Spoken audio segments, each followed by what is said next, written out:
So welcome back to another episode of the 2025-2026 season preview series.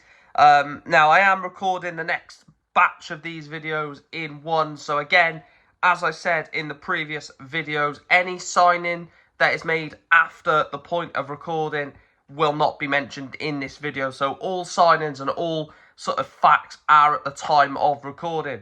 So the first team that we will covering in this next sort of lot of recording, but obviously it'll just be a continuous thing for you, is Colchester United, the U's.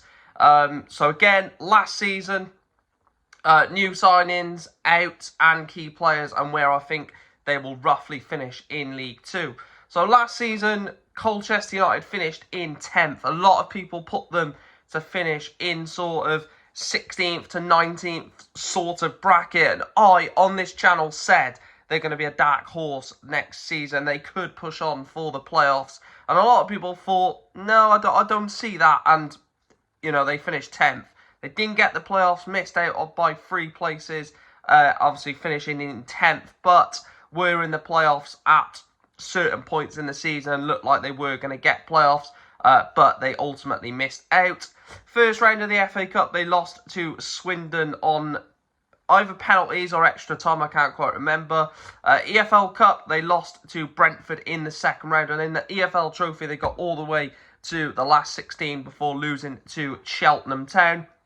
Now, going into the season, obviously the Cowley brothers probably thought mid-table is probably where they expected to be with the squad that they had, but to nearly get the playoffs, you know, a really solid season for Colchester, and a team that, again, I said are a dark horse, and I'm probably going to go with the exact same thing this season in terms of where I think they'll finish. But that was last season, that's in the past. Let's see what they've done in the transfer window. So, Jayden Williams has come in from Tottenham. They've brought in Dominic Gape from Shrewsbury. Jack Tucker's come in from MK Dons. Ben Perry has come in from Nottingham Forest. And Maxie Evans has come in from Stevenage. And they've also brought in Will Goodwin on loan from Oxford. A couple of really interesting signings in there. Dominic Gape in midfield. Jack Tucker as well from MK Dons.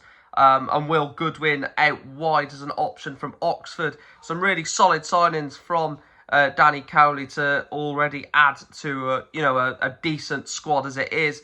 I do think they will add more strength in depth in their team and more quality. Again, Jayden Williams from Tottenham's an unknown, same as Ben Perry from Nottingham Forest. We don't know what they're going to do. And should, Colchester get promoted, maybe that Will Goodwin signing on loan could potentially turn into a permanent, especially if Oxford were to get relegated from the Championship. But again, if buts or maybes. Ben Goodliff has left the club for Southend. And then in terms of the players that were released by the club, Fayakre Kelleher was released. He's gone to Cork City. And then Alfie Bendel, Oliver Godziwienski and Hakim Sander have all left the club on a free, yet to find a new club after being released.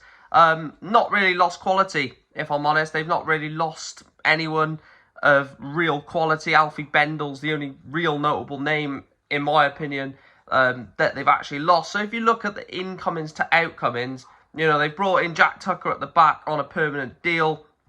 Obviously, they've got Dominic Gape in midfield as well, who's a really good option. Obviously, loads of League One experience with Shrewsbury and Wycombe Wanderers.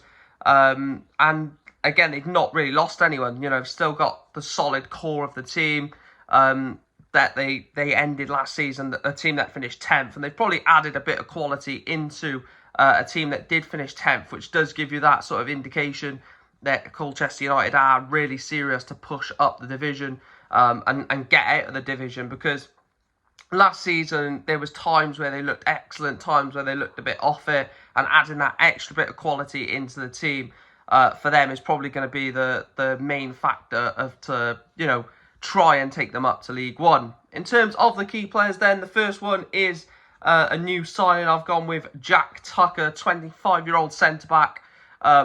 Really good centre-back. Not just really good, but 25 years of age. Gives you that quality now, but also gives you that potential to be even better in a few years' time. 25 years of age for a centre-back is quite young.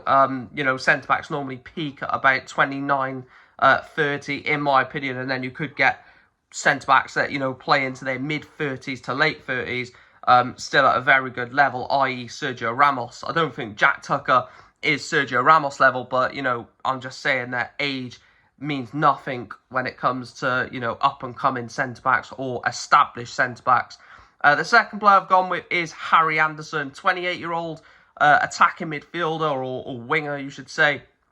Now, Harry Anderson is one for me that is really tricky on the ball, has got that really good footballing IQ, and I think him in that Colchester United team, again, is going to be, you know, a focal point for them in terms of getting the ball to him. What can he create out wide? I was going to put Dominic Gape in there because I feel like he's going to add that sort of orchestrate type midfield, sort of generalness in that midfield for them, but I've gone with Harry Anderson instead.